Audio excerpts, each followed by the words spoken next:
Great. Well, welcome and thank you very much for joining us here today for this very important panel on From Aid to Investment. It's in a sense very much of a signature panel of many of the things that we've been learning about over the global conference of dealing with the questions of sustainable development, impact investing, blended structures that we used to call structured finance, and employing that and deploying that to the world's most serious challenges in climate change and dealing with the sustainable development goals of addressing issues of shared growth and shared prosperity that are the themes of the conference.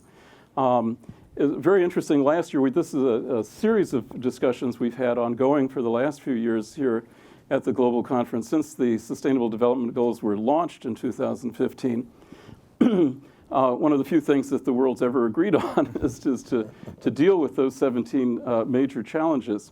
And if the world had a strategic plan, that's what it would be, to focus on issues from gender inequality to power and energy, electrification, clean water, health, and those universal things that are so important to all of us.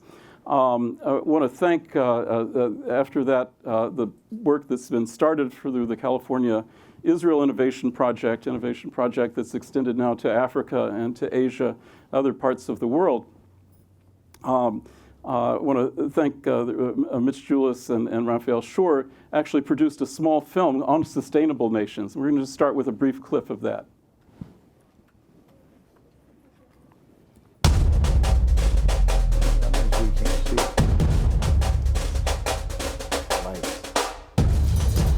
So a woman has to walk around 8 kilometers to look for water here. And she's carrying a baby on her back, a 20-liter jerrycan. And she doesn't even need only one jerrycan. She needs at least 4 jerrycans a day.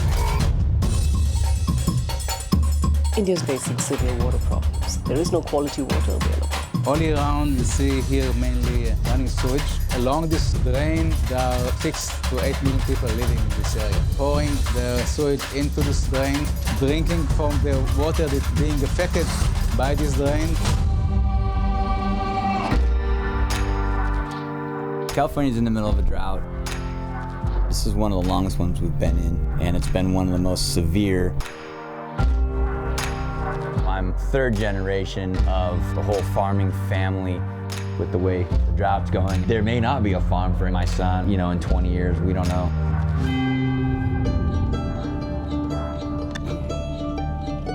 We need to be able to all come together and for the greater good of society in general, to where we can all be sustainable. 20 years ago, Israel was in a water crisis. Today we have a surplus of water. יש לנו את האמצעים, יש לנו את האנשים, ויש לנו את הרצון הטוב לפתור בעיות כמו התחממות עולמית, כמו התייבשות. זה באמת בידיים שלנו, והטכנולוגיה מאפשרת את זה. I feel like our modest contribution is taking the innovations and being able to share it and help people.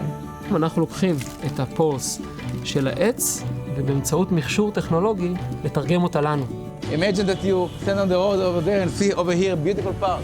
People can come here and sit inside the park that actually clean your water in the same time. 9,000 people are going to have clean water all year, all the time. They will not be searching for water anymore. It's the beginning of a new generation.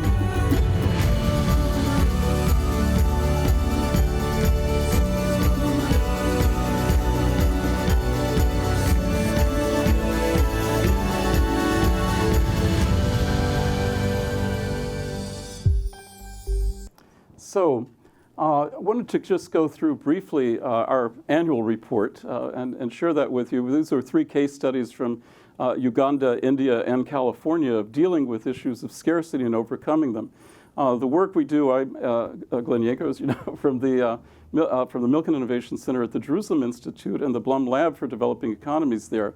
And we're part of both this global network that's represented at the conference as well as the Blum network of initiatives here in California of training people around developing economy issues. So we work on capacity building as well as the finance, as well as the technology that needs to be deployed from the ground up to address these problems. Those were 3 good examples dealing with with water, both for fresh water drinking, as well as irrigation, as well as dealing with taking plants out of the Volcani Institute out of Israel, aquatic plants that actually clean water with no energy, and applying it to the Ganges River and 8 million people, as well as then dealing with taking pulses of almond trees and being able to radically reduce and decouple the amount of water resources that are needed to grow these products. So both at the Blum Lab and at the center there, these partnerships and other partnerships that we're crafting now with other multilateral organizations represented by some, we'll dive into this in a minute, just want to talk about what we do. We really focus on how to build these solutions, how to deploy and transfer these technologies at scale, and to come up with solutions and build the business case for these policy solutions of making things sustainable, not only from an environmental, energy, and a water sense of decoupling resource use to increase productivity, but to be financially sustainable as well.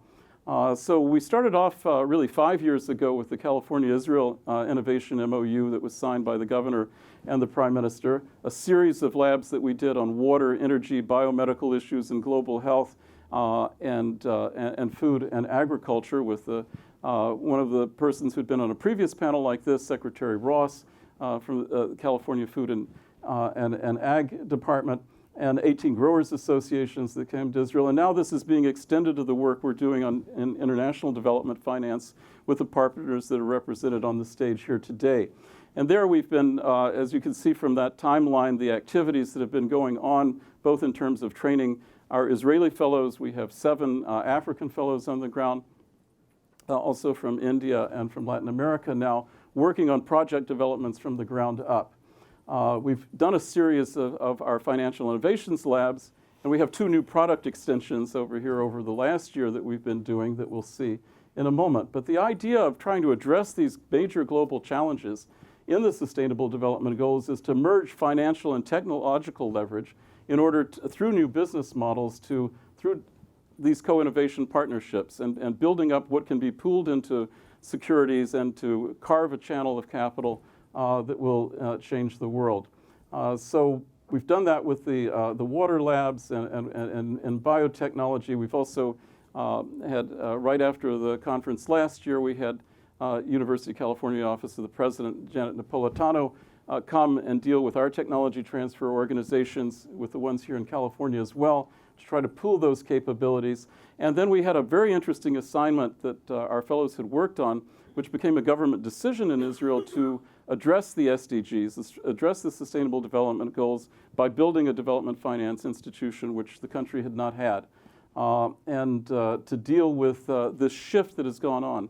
When Israel was created, there were 15 countries that comprised over 60% of the GDP of the world when the focus was on funding. And one of the panels yesterday, David Bohigian of what will be the new Development Finance Corporation in the United States, was talking about the fact that we declared the Marshall Plan, and last year Germany declared a Marshall Plan for Africa. So that was a successful foreign policy, a diplomatic policy, and that's what is going to have to happen now, because the world has shifted so much. 70% of the GDP growth between now and the next 15 years comes out of the emerging markets and the frontier markets. And these are the ones that have to be developed in order to make sure that there's a demographic dividend from young people and the age structure of the growing population, and not a demographic bomb in terms of human migration and climate change pressures and other things that are going on. So our fellows are deployed. I'll just clip through them for a moment because these really are our stars and the people that carry the weight on these projects, working on development finance, on environmental finance, and the like. And then our global fellows that are now launched at the Blum Lab in partnership with folks at the University of California at Berkeley and at San Diego that have worked in Tamil Nadu on climate-smart agriculture, on the deployment of solar in Burundi, on pilot solar mini-grids in order to increase lightings for hospitals and also to cut down on rape and HIV problems. And then also from India here working on ag supplies, food chain, and the people on the ground right now that are working on everything from ICT in Rwanda to dealing with cassava waste problems and solar and the like. So the implementation projects to meet these SDGs are ones that we tried to work on. Cassava is a good example. We've got to produce 60% more food over the next 20 years than is currently on the planet as we go from 7.1 to 8.3 billion people and closing in on 10 billion by mid-century. And in order to do that, we have to deploy technologies in a faster way. We lose 30 to 40% in post-harvest waste. So how can we avoid that? Cassava that degrades in 36 hours after it's harvested, with some of the new technologies that we're trying to deploy, would be able to keep it in storage for 5 months, make a dent on that problem. So we've moved from financial innovations labs to project development labs, trying to grow the pool of projects that are really doable in terms of designing practical solutions to these problems by creating the project pipeline, developing the work teams, and launching the projects, and then with our IFC fellows in Washington, create the capital market solutions that will be there. So that's my brief annual report that I need to give here every year. And just to zoom out from that, we're going to now just hear from Mr. Richard Blum, who's really a remarkable career, has spanned both as a pioneer in private equity markets in the financial world, as well as in philanthropy, as well as building up the Blum Centers. Just how do we do this? How did you come to this idea, the ideas of how we can actually address these problems? Lord, if I know, but I'm glad you mentioned the Marshall Plan. So one thing you should note about the Marshall Plan, which was, and we need a Marshall Plan for the world, but since World War II and the Marshall Plan, if you think about it, no countries in Europe, leaving aside the former Yugoslavia, have actually been involved in shooting at each other. And except for those that were part of the Iron Curtain, there's been genuine and general prosperity. My first development partner in all this was Sir Edmund Hillary. And you go, what? You know, the guy who climbed Everest. I started going into the Himalayas 50 years ago. And as I said, you know, the mountains may not look any older, but when I go back there now, I know what those glaciers used to look like. And I see how much of them are gone and what it's going to do to the water supply in Southeast Asia. I don't know, because you got 2 billion people down there that depend upon it. So while they're running out of water coming out of the mountains, they're going to lose towns because of the rise in the sea levels. But in any event, you can't go to that part of the world, I presume some of you have gone over there trekking, and not find a genuine fondness for the people, because they take care of you and want a relationship, not in a subservient way as we walk around the hills, but you know, as fellow sentient being. And so that's sort of the Buddhist in me, I guess. And you kind of want to give back. And so we started a little foundation, the American Himalayan Foundation, with Sir Edmund Hillary. And then it was the Tibetans, the Tibetan Dalai Lama, the Tibetan refugees.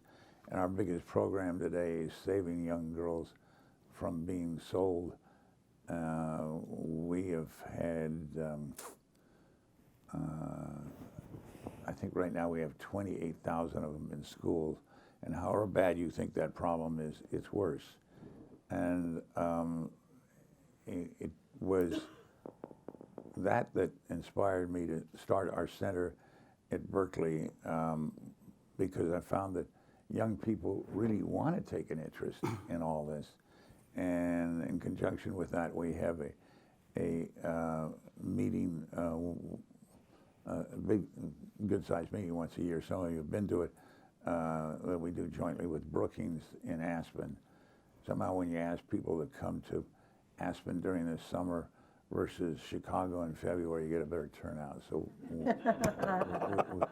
we get pretty good turnouts for all this. But, you know, the amount of money we spend on foreign assistance is ridiculous. It's, most people think it's 15% of our budget. It's 0.3%, and the current administration wants to cut that in half.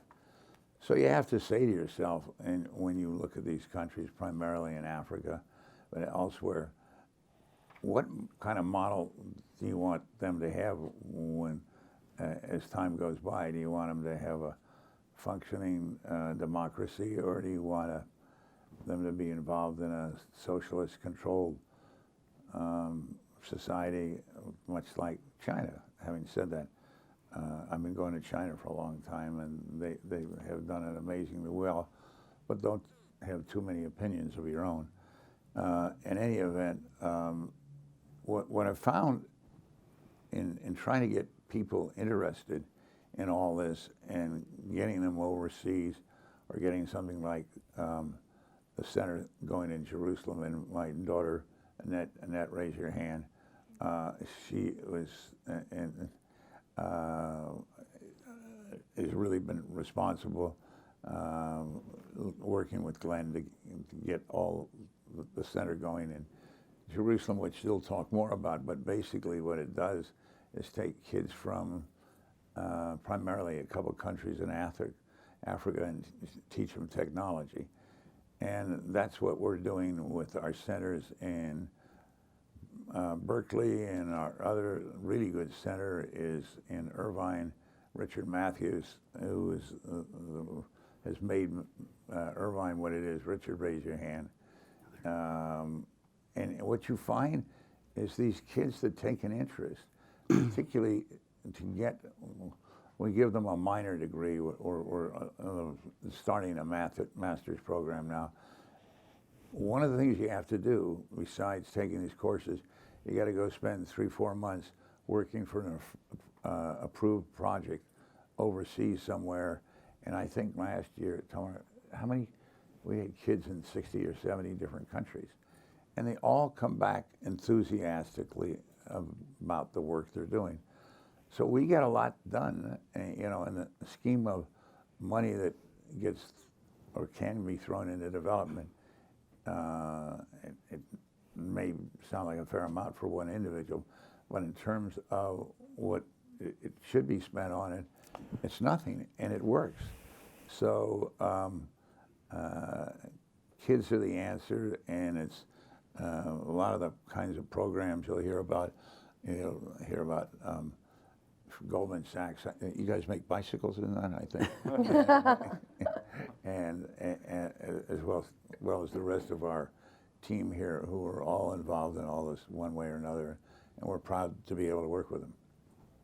Thank you, Richard. Let's pull up slide 37 just for a moment. This is one of the ones that came up in our lab that, that one of Stephanie's colleagues from the IFC had presented when we did our lab in Jerusalem back in January, is the litany of issues that we have, this interconnectivity between food, water, and energy systems, and how interplaying they are in terms of what the problems are. 58% of the hospital beds in the world are filled with people that have water-carried diseases that can be easily solved through wastewater treatment plants and sanitation.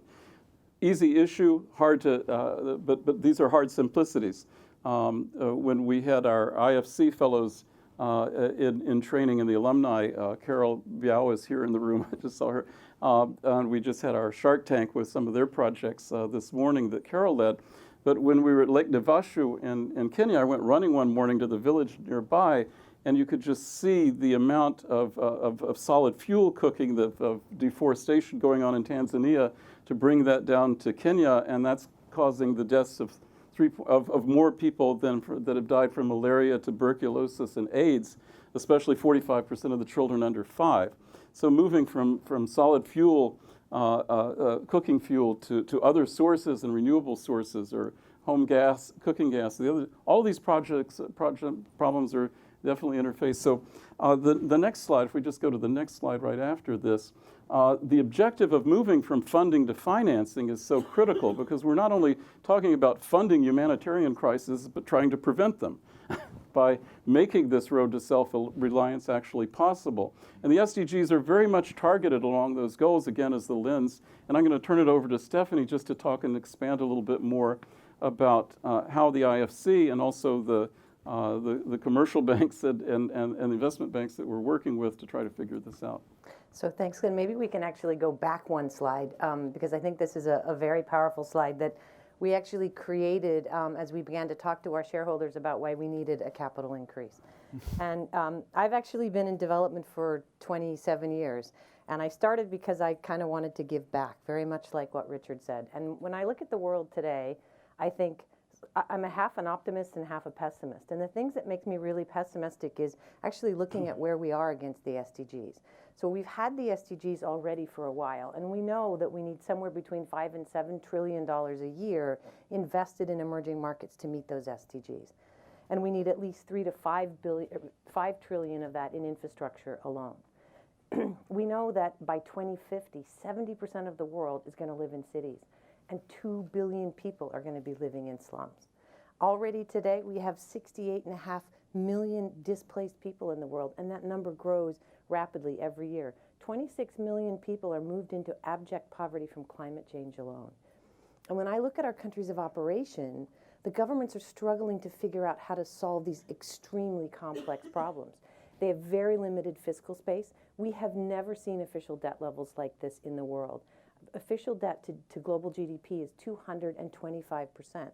We estimate that in the poorest countries of the world, 40% of those countries are going to have debt crises in the next 5 to 10 years. So how are we going to finance the gap? And this is where I get optimistic. I look at the $77 trillion of patient capital sitting on the sides. I'm beginning to hear the world really shift from we need to increase ODA, which has been flat at $150 billion, $160 billion for the last 10 years, and really start saying, how do we increase the involvement of the private sector?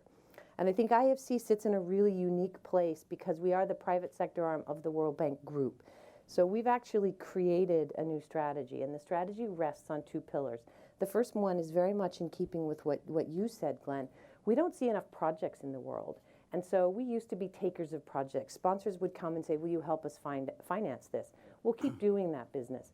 But now what we're going to do is actually move upstream, working much more closely with our World Bank colleagues to say, where are the regulatory and policy impediments that are preventing the private sector from investing in specific projects? And what we're going to try to do is move the bank's business away from government lending for infrastructure and government lending for projects that we know the private sector can finance if the policy and regulatory environment is such that we can de-risk enough to attract the private sector. So that's pillar 1. And actually, I think the Development Finance Corporation that OPIC is trying to put together is going to do very much the same kind of work, and we'll be working really closely beside us. GIF is in the room. They do a lot of that same kind of project development work. So I think that will be critical. And then the second piece is how do we actually crowd in the money that's sitting on the side? So we've been experimenting in maybe 3 different areas. The first one is something we call our MCPP platform. So we have 8 pension funds who have come along with us. And what we've done is pooled our portfolios. We've used de-risking instruments from CETA and from our own balance sheet so that we can actually create BBB rated portfolios in which insurance companies, for example, are willing to do infrastructure projects with us around the world. So we can drag that money in by creating those portfolios. So that's one. Then the second one is something we created called the Asset Management Company. Because one of the things that we know for sure is there's not enough equity in emerging markets. And we had been approached by many sovereign wealth funds saying, we want to invest in emerging markets. We don't want to do it project by project. We don't have the capacity to do that. Can you help us? So we've raised about $10 billion from 58 different investors in 13 funds around the world. And they're helping us do much larger equity projects and helping us fund projects that otherwise wouldn't happen.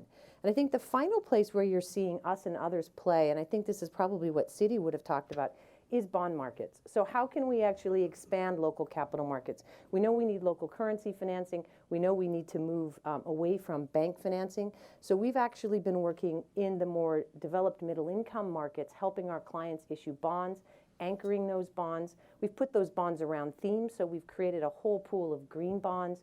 We're working on gender bonds.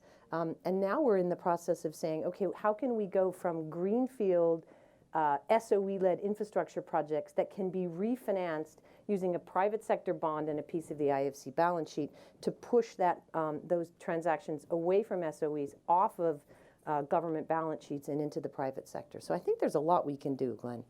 So let's, in the next round, let's sort of go into a little bit more detail on this. I think before we get into the equity questions some more deeply and the enterprises that can bring up the tech solutions, let's just stay with from the asset manager's viewpoint and turn it over to Michael Kashani. Julie Monaco from Citi fell ill and was unable to join us today, but they were also, if you pull up slide 40, at the lab that we did in January to launch our DFI, hopefully here this summer, both Goldman and Citi and IFC, KfW, and so many of the other multi and bilaterals. And I was particularly impressed by the work that the International Capital, we all were, by the International Capital Markets Association, taking the SDGs and then mapping them to both green, social, and sustainable bonds that can really satisfy this transition from not only environmental, social, and governance rules in terms of screening assets, but the SDGs as a whole. And maybe you could speak to that, of how you think that affects the flow of capital into these projects. And it's not required to use the SDGs, although the color coding map is very attractive. It's the KPIs. It's the key performance indicators that underpin the SDGs that are attractive. And it's really interesting because when you look at those data points, you think it's only the impact investors that are interested in them. But these are material points. If you're building a hospital and you're not addressing the material issues of infant mortality, that hospital isn't doing what it was meant to do. And so it's funny that when we look at our impact investing or our enhanced investors looking for this new reporting, what are these bonds actually doing, our fundamental analysts are now interested in this data. This data shows that these projects are doing what they were meant to do, that the issuer because the green bond doesn't start at issuance. It's too late by then. Mm-hmm. It was that entire pathway of how was this project started? What was the governance? What was the approach? What were the risk mitigation efforts? Were indigenous populations considered? Because all that means is that my project will continue to operate. It doesn't mean that I'm doing this for philanthropic reasons. I'm doing this to make a strong investment case. And there is a deal flow, if you pull up slide 53, if you could, that emerges from this around the SDGs and the leverage and the private sector, the crowding, the scale of private sector scaling that needs to occur in terms of crowding in on that. And if you just go one more slide after that, that represents an enormous number of trillions of dollars worth of business opportunities in terms of the growth of those markets. So it's just not only, it is creating markets. Markets don't fall out of the sky. They're shaped and developed by our institutions and our ability to mobilize and carve capital there. And then to come up with the solution sets, I'll turn it over to John a little bit, who has created another element of this is the crowdfunding platforms that our crowd represents and the types of firms and companies and the magic they're trying to do in the market. So if you could pull up slide 85, I'd appreciate that. We're tackling perhaps the opposite end of this problem, but yet I think a very, very important area, which is how do we start opening up the venture capital asset class to a much broader range of investors, bring in new resources. Because if you face it today, the number of institutions and players who are actually involved in venture capital, which is really the key element driving the innovation, which is going to make these changes possible, that are going to essentially provide the underpinning for all of this infrastructure build out and whatnot. We need new technologies, and we need these new technologies in education, in agriculture, in mobility, in digital health, and they're ready to happen. But the problem is that today, the number of people who are actually invested in this is minuscule. If you look at the US data, there are 14 million accredited households in this country, and approximately 1% have ever made a venture capital or angel investment. So among the rich people, forget the broad population, nobody's doing this, right? We're dealing with really a huge, large capital organizations, but very, very few. So we essentially tried to open this up in a democratic way, and we took from crowdfunding but we did it by also maintaining best venture practice so that we would not just put a bunch of random projects up, but actually diligence them, find the right projects that would have both the greatest impact and the greatest profit potential, and then open them up to the crowd. And this we started 6 years ago, and I'm proud to say now that we've raised $1 billion of assets this manner, in a democratic manner, where people can actually pick a critical project. I'll give you an example. We have one of the companies here presenting is the leader in incisionless surgery, a company called InsightTech. You might have seen Maurice Ferre displaying this. This is dealing with Parkinson's tremor and Alzheimer's and whatnot. The Koch brothers led the last round. That's sort of normal, $150 million round, except $12 million was provided by our crowd, where you can have a dentist in Bangkok invest $10,000 alongside the Kochs on the same terms in the same company. And that's what makes it democratic. But what's even more interesting is the moment you've built this international network where you open up access to the capital class of venture, you then can make that capital available to entrepreneurs around the world. And you'll find a deep resonance on the social impact deals. People who believe firmly in the double bottom line are going to do that. So we've actually built a group of 30,000 investors who've now powered our platform to become the most active venture investor in Israel. Israel's probably the world's second most important venture market. The fact that a democratic platform is now the big dog in our market is fairly interesting. The way it's structured is that we have the 30,000 individual investors on the bottom of this, and they're all accredited, and they come from 182 countries. On top, we have 1,000 institutions. So you have huge state-owned institutions like CITIC Pacific, $500 billion activity in China, investing alongside individuals from all over the world. And the same goes for huge banks like UOB in Singapore and whatnot. And they're either picking their individual company investments at a minimum of $10,000, or they're investing in venture funds, not having to write $5 million LP checks, but able to do $10,000. So if you look at the portfolio, they're tackling issues in education. We have a company called Sense Education who are actually allowing you to do automated testing of coding. And it works from Harvard all the way to Mumbai. Okay? We have companies such as EduBees who are using next generation software to help drones fight fires and to rescue people in tsunamis. Companies like Tyrannus who are using aerial surveillance so accurate that you can tell the sex of an aphid at speed over a farm. And this is driving dramatic yield improvements. That's to give you an idea of how precise their aerial photography is. We have companies in the digital health area that are fighting the opioid crisis, companies like Up and Ride that are allowing disabled people to get up vertically from their wheelchair. And what we found, almost without even trying, is that impact spoke to the crowd. That the crowd didn't just want to invest in a cool company to make money, they wanted to make money and do good at the same time. And so what we've just launched in the last couple of weeks is a new fund that for the first time is actually going to measure compliance and KPIs versus the SDGs, okay, on these investments. Because we know that a company that's getting a disabled person up vertically, that's impactful. Okay, it's impactful both on their health, on their outlook and whatnot. But now to measure this, and to, by the way, trying to get some of these entrepreneurs to agree to measure anything, it's hard enough to get their financial reports every quarter. Now you want them to measure SDG compliance and progress. That's going to be a trick.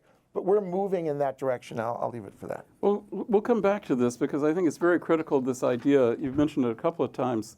The word of democracy or democratization of capital was always a big theme at these conferences here at the Milken Institute. And the idea of combining that with financing ideas that can, through that democratization, that can be pulled into the market. So we're not pushing solutions into the market, but the market pull, the demand pull that can come in and create those types of solutions. But let's get, in a sense, as a finance professor, I got to start teaching again tomorrow morning, and it reminded me, for the last 100 years, the whole discussion in finance was always about risk and return, and now this other vector has entered, always was there to some extent or another, is called impact, because if you're not creating wealth, if you're not creating ilth, you're creating ilth. You're creating the opposite of wealth.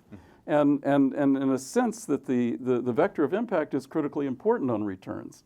Is that what you're finding?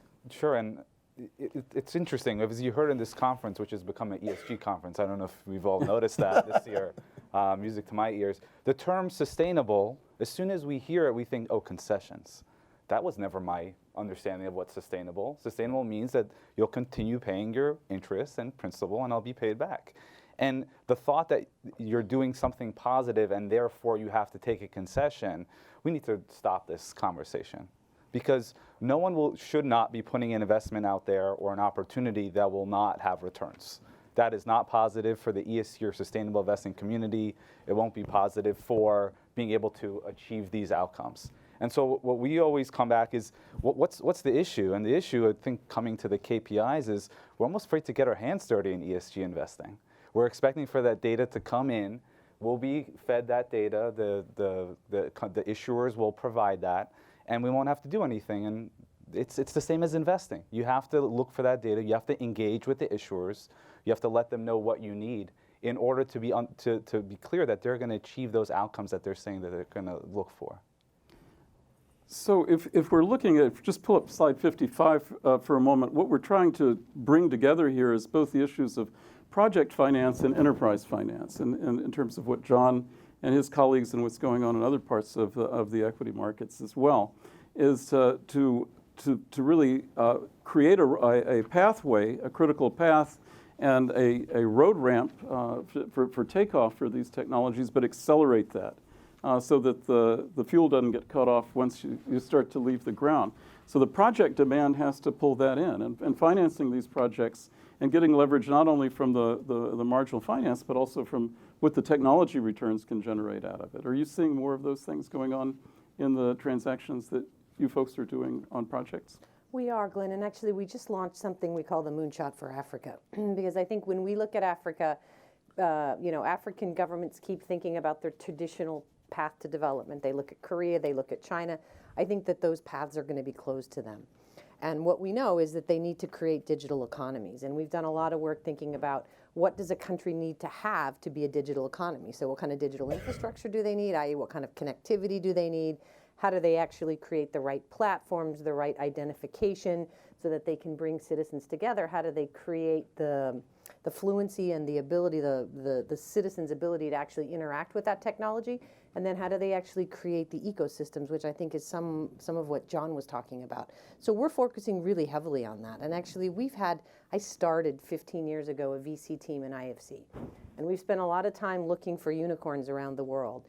And I finally decided that the hunt for unicorns actually isn't the right solution.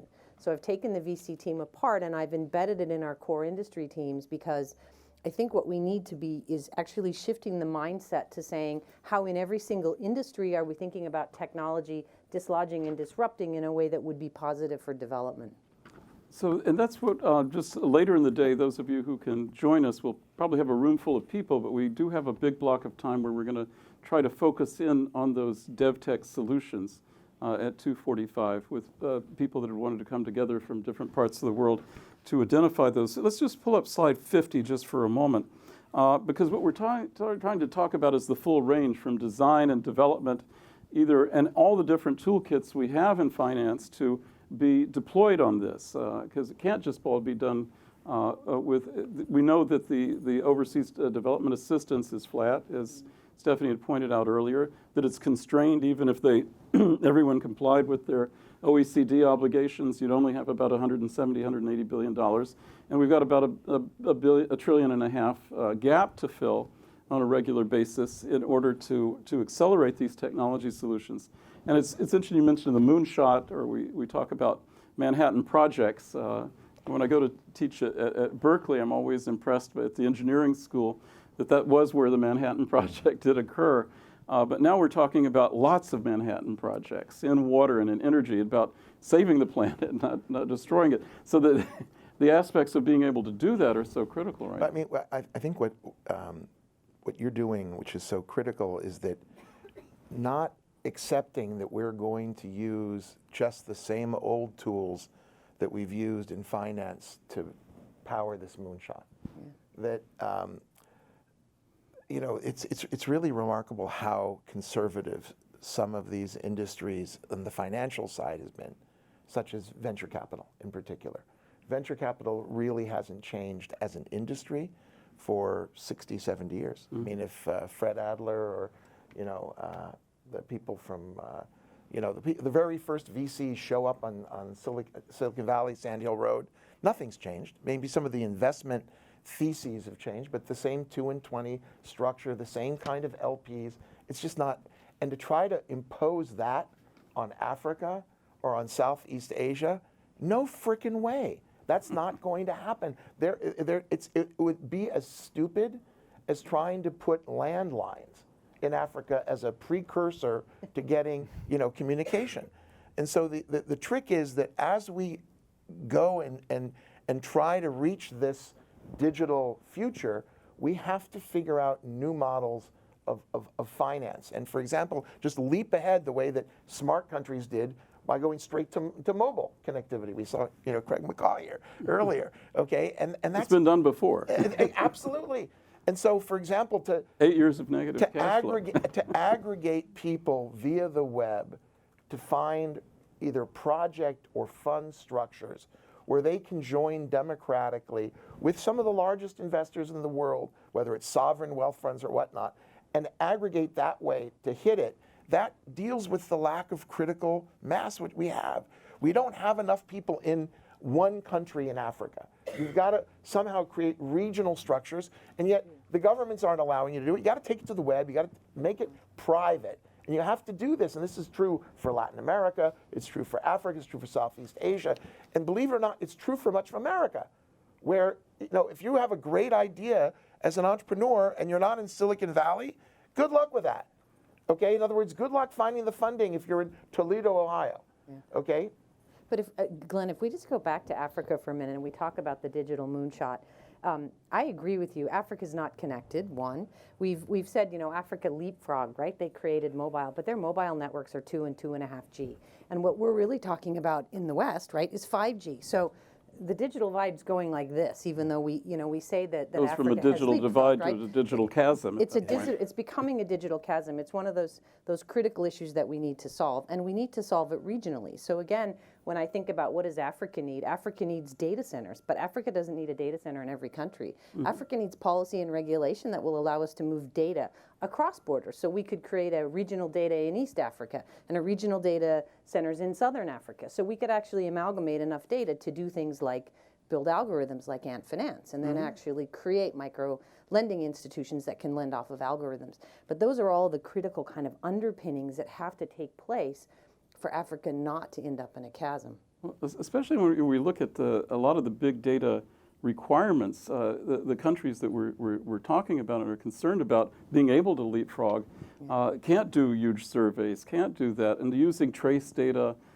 from cellular towers or using satellite imagery to deal with aquifer mitigation and dealing with water supply and being able to project that. And that's been critical for the African risk capacity to extend insurance products on crop insurance or cat bonds or things that will actually cover some of the risks that we're facing. So we spent $350 million off the IDA balance sheet doing country surveys of income. And we did them every 10 years. Right. And I said, why would we spend this amount of money? Why don't we use satellite data to see whether or not we can replicate what we know in any given census?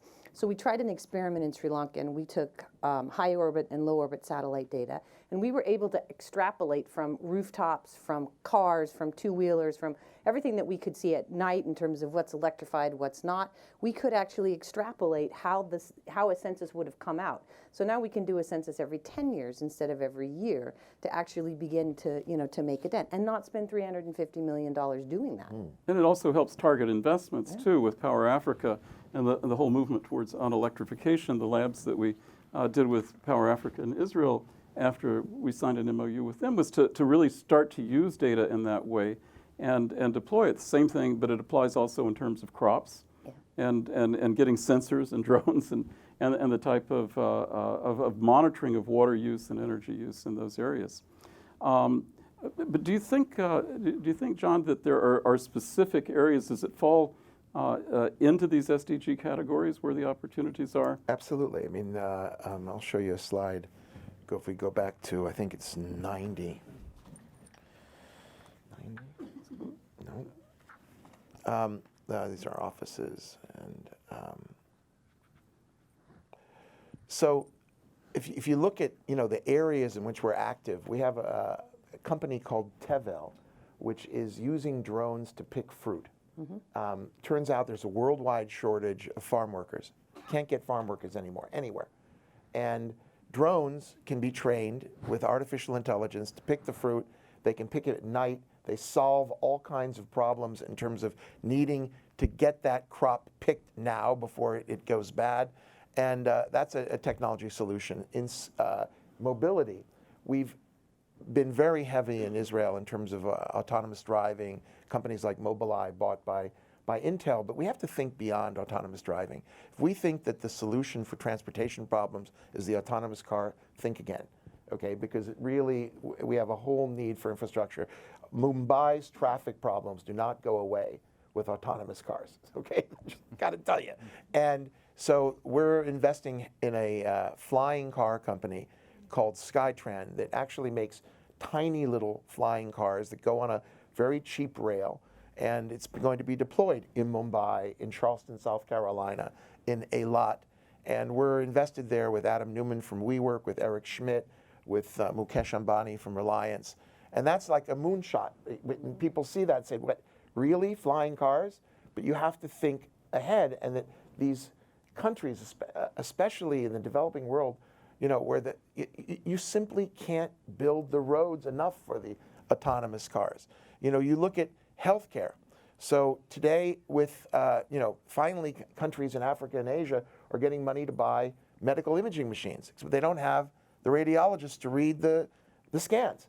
Okay, and so people are harking back to sort of old teleradiology. They'll send it to Minnesota and get somebody who's moonlighting on the Mayo to read the scan. That's not the way to do it. You take artificial intelligence, okay, and you do it. And so we have a company called Zebra Medical, who just signed a deal with Apollo Health in India, the largest healthcare network in India, to use AI to read these scans. And so you can look at each of these developmental goals, and whether it's in energy management, we have the company Empress, who powers Israel's Iron Dome anti-missile system, which is now powering next generation energy networks and how to manage that, or Theta Ray to prevent financial crime, because it turns out that who's getting hurt the worst in terms of hacking financial institutions? It's the developing world. Okay, they're going after those countries that don't have the protection on their financial instruments. So I really believe that the amount of technologies we brought to bear in the next couple of years on these SDGs is enormous. The question is going to be, how do we get a broader range of people involved together to finance that, and to not just finance in the traditional centers of Silicon Valley or Israel, but to finance in Africa, technology combinations, or in South America.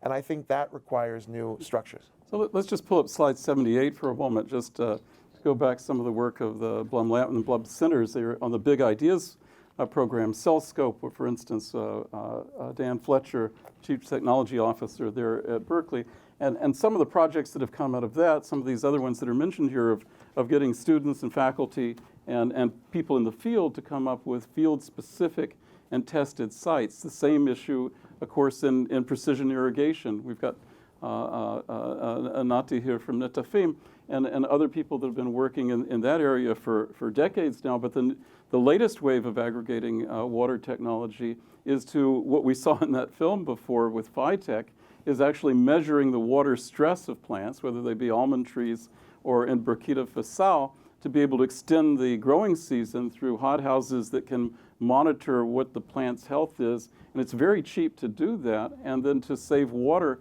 in the process. So further decoupling of water resource while increasing the output. So that's an outcome. These are the sort of things we're trying to map together. Maybe just in the, we'll see if there are any questions maybe in the group, because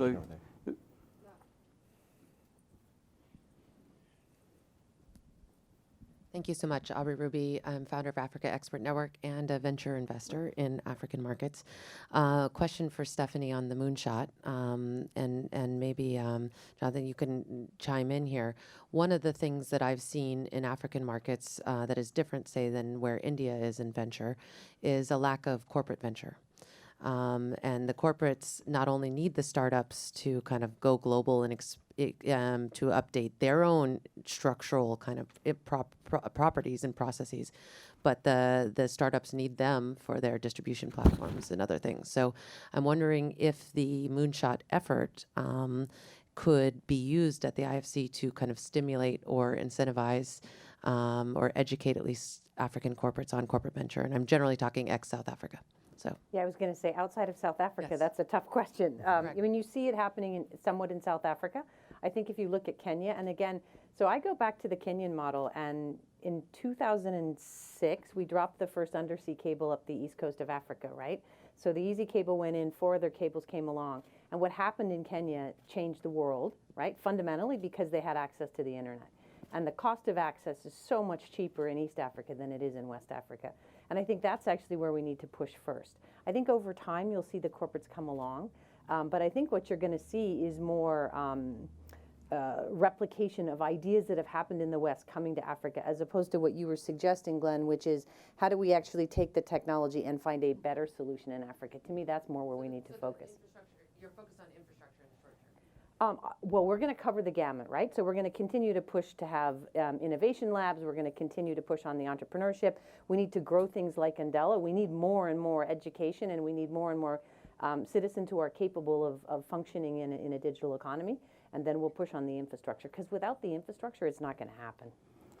And there are things that are happening, just to mention on the transportation side, in terms of smart mobility, for example. We were talking yesterday, Global Innovation Fund will be in the room this afternoon as well, along with investments by Google and Soros Foundation and others in doing Uber for tractors. As average farm size decreases, people can't afford the types of harvesting equipment or tractors. So doing that type of transportation of agricultural equipment for services, or other types of delivery and service. Same thing with health services and digitization of health. I think you're going to see shared asset models happening a lot more in Africa. I mean, even if you look, That's the shared prosperity. I always go back to Airbnb, and you know, when the World Soccer Cup was in Brazil, 1/5, so 1 in every 5 people who came to Brazil stayed in an Airbnb. So you're, a middle-income person in Brazil, you have an underutilized asset. How do you put it to work? And so I think you're going to see, again, that application of shared asset platforms used more and more across Africa. Question from one of our IFC fellows here. Yes. Please introduce yourself. Yeah, my name is Chukwudi Ugu. I am Milken Institute Fellow from Central Bank of Nigeria. Congratulations. Thank you. My question is on the issue of population, how to have real and correct population census in Africa, using Nigeria as an example. Because effective allocation of resources has to be when you know who is where and what to do. And you talked about using the satellite and all that. If it is that possible to be able to count everybody using Nigeria as an example, I think people should help us get to do that, so that we'll be able, because we are wasting resources when it is not effectively allocated. And this, of course, affects the issue of poverty as we're talking about. Thank you. I fully agree with you. I mean, this is really why we can use satellite data to create census would really help us allocate resources better. Stephanie, we'll take that data too on the investing side. If you share with us as well. I know you will. Can I just say one other thing, because we didn't get to this yet, but we actually launched at our spring meeting something called Impact Investment Principles Management. And what we're really trying to say Brilliant is, report, by the way. It's a very fascinating report. We're going to keep doing more of it. But, you know, so we basically said a couple things. First, you can be an impact investor. First, you have to invest with intent. So you have to say upfront, this is what I want to accomplish. You have to measure it, so very much to KPIs. You need to have that independently verified. But for us, the tail is you have to make money. You can't be an impact investor and not make money. And so we put them all together and said, you know, these are the 5 or 6 things you have to be an impact investor. And we now have $350 billion of AUM, 60 companies behind us who have all signed up for the principles. And we're seeing more and more people, and we're going to get Goldman We'll next talk soon, to you right? about that. But your point of making, I want to come back to this, because it is that point of impact investing, concessionary, or even sustainable investing is concessionary. To your point, it needs to be removed from the conversation, because it is hampering and the ability for those companies to fail. There will be failures, just like any industry. But we don't have that luxury in this space. But if we talk about it as an investing conversation, then we can speak about it differently. I think I saw another hand. Any other question? There, yes, please. Thank you. Hi, I'm Elizabeth Hausler, founder and CEO of Build Change, also a Cal PhD in civil engineering, but unfortunately the Blum Center wasn't there when I was in grad school. I most certainly would have been a part of that. I want to talk about housing. You showed a chart that showed the investment opportunities. The longest one was affordable housing. And you haven't really mentioned housing much, except for your comment just now about using Airbnbs. Yeah. And the investment opportunity for new housing in sort of a greenfield space, a new development, it's there, it's proven. But what about the business model for improving existing housing? There are massive numbers of single and 2-story buildings that could be built to 2 or 3-story, 3-story efforts to prevent urban sprawl and that sort of thing. But the business model is tough, and I wonder if it's because if you look at that other chart that you showed that showed the different investment opportunities from grants to bonds, there's a variety of different financing that needs to be put in place in order for this to happen, and it's complicated. Yeah. So I haven't figured it out. Maybe you have. So this is an area that we play very heavily in, and it fits really naturally to our strategy, where I said, how do we work more closely with the World Bank? So you can't have a housing market unless you have a mortgage market, but you need affordable houses to be able to have a mortgage market. So how do you put those two things together? So we've actually started in West Africa, and we created, with the help from the World Bank, we actually created a regional refinancing mortgage bank, right? So now we can make mortgages available for 15 years. And we took that model and we replicated it in Rwanda, where we're actually working with builders. So they're building affordable housing. We're making the mortgages available so we can pair them together. And the average cost of a house is about $29,000. So, still it's out of reach for many Africans, but it's starting to drive down the cost. And for us, the next piece of that is building materials. Because in Africa, there aren't building materials. I mean, the only place we've really found is cement. Everything else is imported, which really increases the cost of affordable housing. So the next thing is, how do we actually build the supply chains around affordable housing? Yeah, I should have mentioned that we just launched in partnership with the World Bank the Global Program for Resilient Housing. So there you go. We should be talking. Well, I hope you can come this afternoon, because I'd like to talk about housing as one of the targets, because it's clearly one of those really easy things to fix in a way. The mortgage product. No, just to think about it for a moment, because think about what the renewable projects they're doing in Africa, Empower Africa, and Rwanda was able to displace really just millions and millions, tens of millions of dollars in terms of diesel imports through solar. And to do that. The same thing if you take a country like Haiti that was trying to do a home mortgage program with Home Ties, do a diaspora bond that people could invest in and provide mortgages. The big problem they were having was was to displace the cement imports. What is the material solution to that problem? That's a materials and civil and material engineering problem that we can solve. Right. You also need local with scrap metal. But you need local currency. So again, what we've done in West Africa, we actually helped the regional finance company issue a 12-year bond, and now we're coming back to do a 15-year bond. And we offlaid the FX risks on the IDA balance sheet. So IDA gave us $2.5 billion in the IDA 18 round to use for local currency and other things, which we've been using to offset, FS risks, basically. So you should look at the structure. You should look at what we're doing in Rwanda. It's very exciting. Yeah. And from large institutional investors, when we say outside of green or clean energy, affordable housing is one of their second question. It is a big question that they ask, how can I invest in this? Obviously, it's prevalent within the United States and developed countries, but their second question is this a play in the emerging markets as well? And then in terms of water, too, all of these in terms of distributed energy, distributed water, are ways of moving from very centralized, highly expensive, high capital cost facilities to lower capital costs and distributed, and then to do the maintenance and to achieve those sort of avoided cost of dealing with scarce resources. Yes, Henry? Introduce yourself. Good morning, Henry Lee with ADC Energy. In seeing a big global picture, are there one or two issues that if you had a solution for would pretty much drive the solutions for all of the other issues? So for example, affordable housing, if you had a solution for cheap, efficient, clean energy, would that help support an affordable housing solution? So anything that is replicable is very valuable. So if we can create a model and move it around the world, that really helps. And if we go back to telecom, when we started in the telecom business, people thought it was a luxury item for rich people. And when we finished and you chased the GSM curve all the way around the globe, you were investing in companies that were charging sub-minute rates, right, at prepaid, and very inexpensive handsets and networks and towers that were affordable. So anything like that that can be picked up and moved country by country is something that we're interested in, and really our platforms that we're trying to design. So solar is a great example of where our Scaling Solar project, where we've helped governments auction to the private sector big solar farms and then moving that same model around Africa and now in Central Asia. Well, I see the session's over. I want to thank you all for coming and continue with us on this journey at the conference and beyond. So thank you.